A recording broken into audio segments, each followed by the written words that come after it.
always don't want to be involved in assessing this present government, because I've always remained consistent that he is doing well. Because what he promised the people is exactly what he's doing. That he will start and continue from where the previous government stopped. Excellency Mr. Peter Obi was on Arise Prime 2 days ago. That was on the 1st of April. Many said this may be an April fool to Nigeria soon.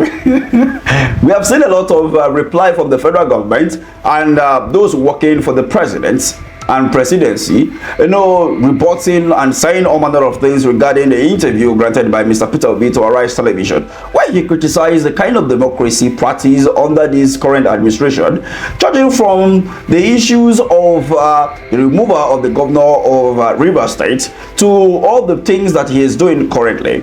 But look at this carefully. We'll dive into the insightful interview by Mr. Peter Obi, as I said earlier on Arise News, where he opened up about the state of democracy under the leadership of President Bola Ahmed Tinubu.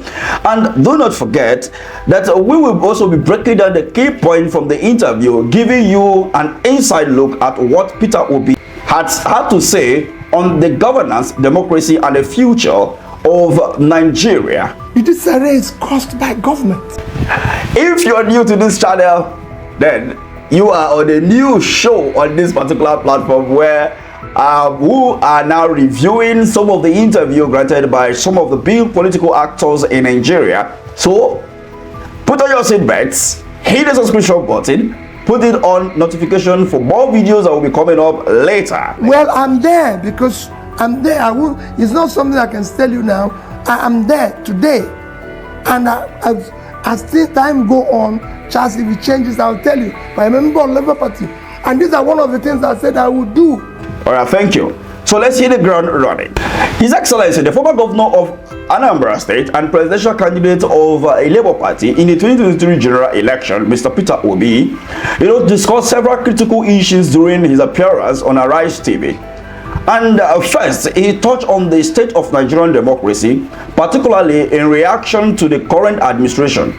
Obi expressed concern about the direction in which the country is heading, highlighting the importance of free and fair election, a strong rule of law, and the need for transparency in governance. You all know that this government is not transparent at all. But then, let's take a listen to His Excellency Mr. Peter Obi. That he is doing well. Because what he promised the people is exactly what he's doing. That he will start and continue from where the previous government stopped. And that is doing well, Charles. You can go and use every measure. I said it in this studio before. Somebody who made dollar at 300 and something, 400, is now 1,005. Charles is done fantastic. Same in fuel, same in everything, same in unemployment, everywhere. In terms of democracy, in terms of everything, is on the sliding side. And that is doing well. Because that's what he promised. I've listened to people say jobs are being created. Where are the jobs? If you talk about job creation anywhere in the world, you see the figures. If you talk about improvement in education, you see it. Improvement in health, improvement in this. If you say the government is now doing the right thing, the democratic, this, you will see it. You just mentioned River State. So where is it? So we can see it. It's not a question of going to say, oh, investors are coming back. Where are the investors? Where are they investing? Companies are closing down. They're leaving. Local companies, manufacturing is going south. So where is it? And let's not forget that he emphasized so much that for democracy to strive in Nigeria, it is essential for the government to ensure that the voice of the people are truly heard. Without that, he argued that the democratic process is what compromised. Is the people of Rivers State heard when it comes to the issue of the removal of the governor? What about what is happening to Natasha Akpoti-Oduoga at the 10th National Assembly? Is the voice of the people prevailing? Let's listen to His Excellency once again when he talks about another critical point where His Excellency Mr. Peter Obi addressed was the state of Nigeria economy. He argued that the economic challenges facing the country under Tinubu's watch needs urgent attention, And according to him, he said that a leadership must focus on creating an environment that foster job creation, economic stability, and sustainable growth. He stressed the importance of patronizing sectors that directly impacts the lives of ordinary Nigerians, such as education, healthcare, and infrastructure. Now, here is a video of a woman who lost her life because she couldn't afford to pay for a hospital bill, a pregnant woman. The bill was like 500,000 naira.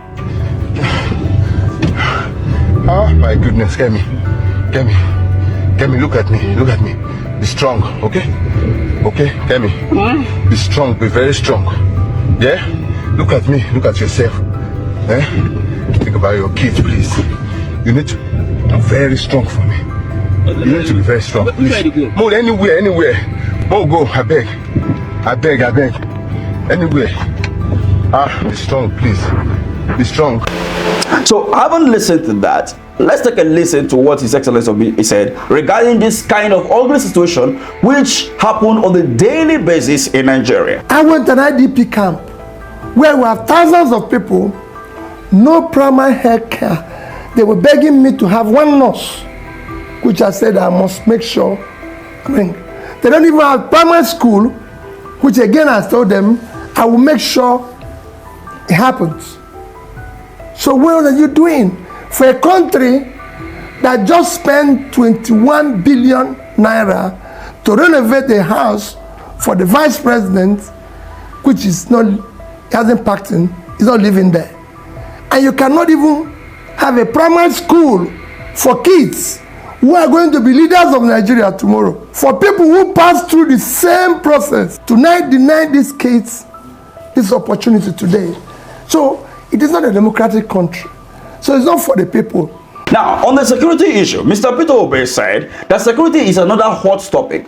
Obi discussed with the rising insecurity in various parts of Nigeria. I can tell you. The only thing I can tell you is that it is what is happening can be turned around with a competent leader that has the capacity and compassion to serve. Because we have low-hanging fruits. There's nothing in following the rule of law. There's nothing in ensuring orderliness. There's nothing in fighting corruption. People say it's difficult. It is not. If you are not involved, you reduce it by 50%. There's nothing in investing in critical areas of development. We're borrowing money, every left, right, and center. Invest that money properly. Tell Nigerians, come out, Charles, leaders come out every day and address their people. I will make sure I address Nigerians at least once every month and tell them what is happening. They want to know. I want to visit the universities and tell them what is happening. I want to tour the states and see for myself what is happening. That's what it should be.